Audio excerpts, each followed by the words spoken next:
Vibe coding is everywhere right now.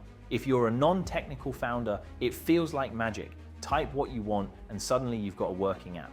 It's a superpower for testing ideas fast, but here's the trap. Vibe coding will only get you so far. And if you're not careful, those shortcuts turn into spaghetti code, bugs, and massive headaches that can kill your project before it ever scales. This is a clip from my conversation on the Tech Bytes podcast, and if you want to hear the full episode, the link is in the description. There's been this giant explosion in 2025 of vibe coding, right? Vibe coding it's like the thing. It was like everywhere. If you pay attention to this world, it's like you live under a rock if you haven't heard of this stuff. So what are your thoughts on this stuff? Is it replacing developers? Is it something that you've seen that's lacking? Like what are your thoughts on all this stuff? Yeah, I think it's a really exciting development. Like my career trajectory, I was a user experience designer, completely non-technical. I've never done a coding degree, I've never done computer science in my life. I was just someone with very strong opinions on here is like software that we should build. This is how it should be better.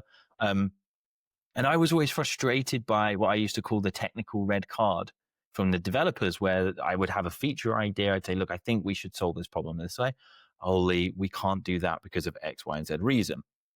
That led me on this journey to learning how to code. It was painful. There was no AI at this time. I was doing coding courses and, learning a bit of JavaScript, bit of React if I was like really daring. But I never really became an engineer. And the whole change for me started not even with vibe coding. It's the trend before that, the kind of low code, no code, visual dev space that finally allowed me to unblock myself and become creative in code, right? These things I see as gateway drugs.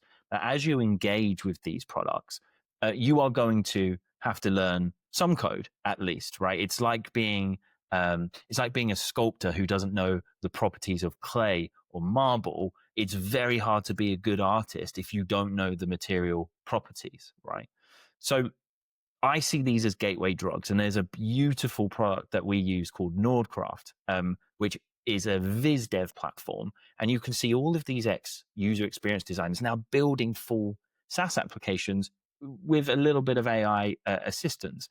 Lovable, Replit, Base 34, and using Claude or ChatGPT.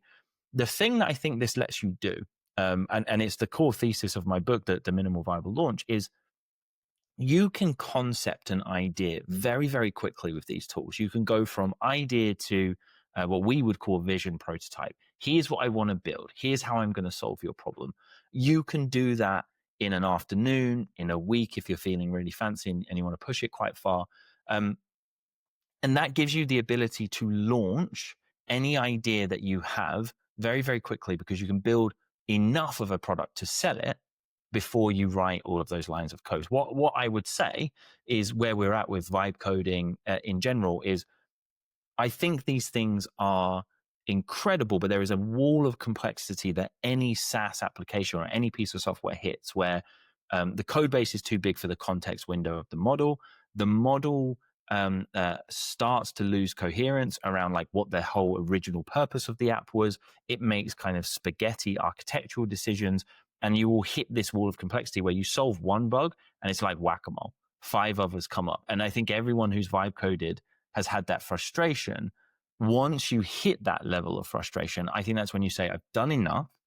Now let's put it into a product like Nordcraft, WeWeb, or go and work with an engineer who is going to code that in Next.js, React, whatever your technology is. It doesn't really matter.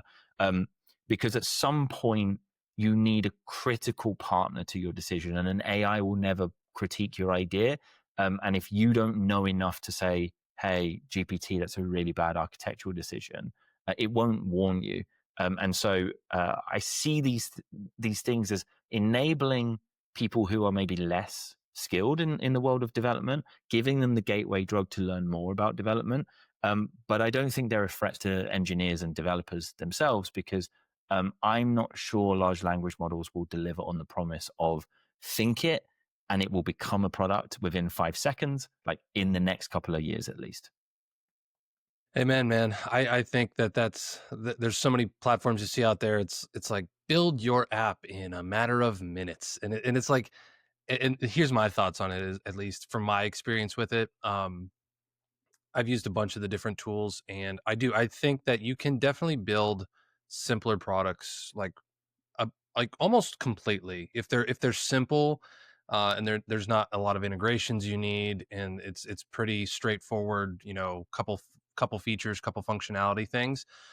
It's when you get to like the complex things, where, like you said, I cannot tell you the amount of times, like we actually got listed as like experts in a couple of Mhm. these, like, they have like a partner program and things like that.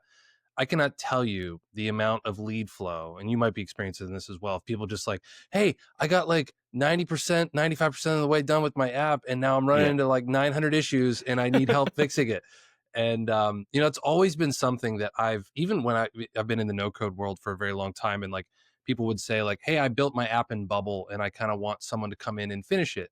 And I've done that a couple of times. And I don't know about you, but I have found that that's not something that I liked So painful. doing. It's Um, so painful because it is. and I think it's the same. Like we're the same. We have people. We call them like lovable rescue projects. People Yeah. come to us. I had someone message me on WhatsApp that know this past week, and it was like, I've sold this product. I've got like 60 users going in ready to go in 6 weeks, and I can't get this done with lovable. Um, the issue, it's both a blessing and a curse. If you are on the other side of that trade of like, I am experienced enough to actually build things, um, it's a blessing because you get a very detailed brief of what you should build. Right? It's easy to give a quote on that product because you're like, okay, well, it's these screens. You've already done designs. We can take that. There's the brand. That's good. I would probably change this a little bit, but the core of the product is like rotten to its very insides, and it's easier. We don't take on any lovable replit or any projects like that where it's like, we'll use the tool to finish it. We say, look, you've got to a point now, let's use professional grade tools to push that over the line. Because I give you an example. I That's was great. reading a Reddit thread the other day of someone saying, I've spent $300 of tokens trying to do the authentication in my app. um, and to me, this is crazy, right? Because their app was based on Superbase. Now, doing authentication in Superbase, okay, for a completely non-technical, non-developer, there's a lot of language to learn about what authentication is, what's a bearer token, how do you set these things up, what's a webhook or an API request. Okay, fine.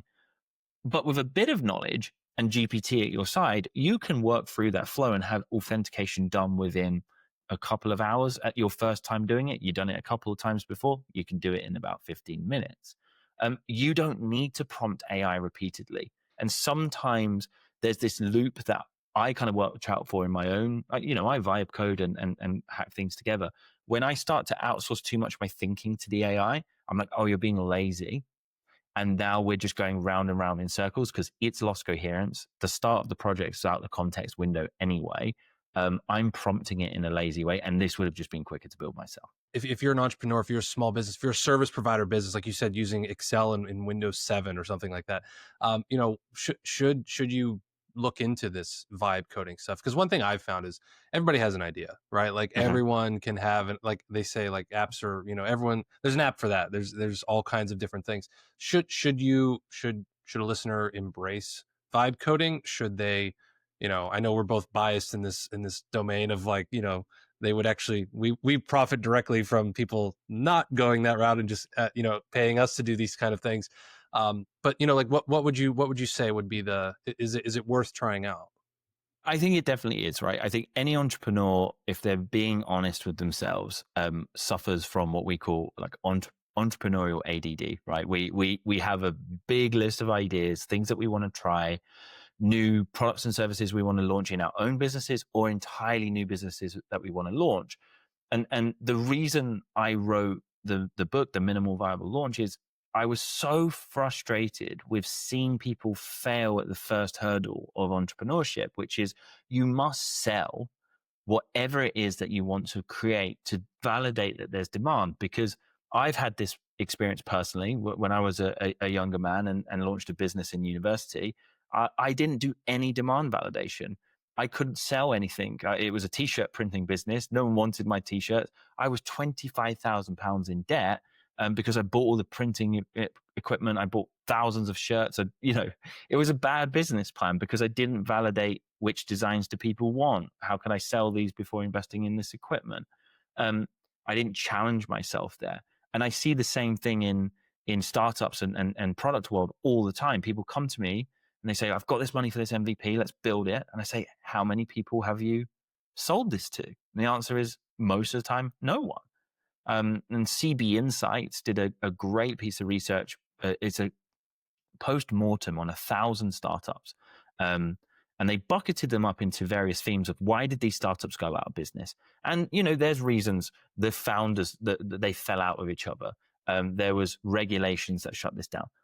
The interesting thing to me, the biggest bucket by far, 40% of those 1,000 businesses went out of business because they built a product or service that no one wanted and no one was willing to pay for. Isn't that crazy? That to me is crazy because business is very, very difficult. You can have an economic crash. You could have a crisis in your life that means you can't continue on with this business, etc. There is so much that can go wrong that is 1,000% out of your control. The only thing that's in your control as an entrepreneur is having an idea, presenting that to the market as quickly as you can by investing the least you can, and validating that you can sell it.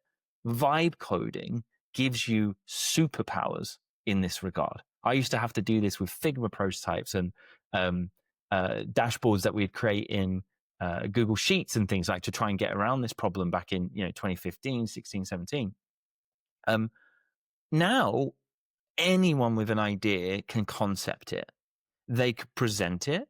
They can see if they can sell it. And if they can, that's when you say, okay, I'm going to invest something into this.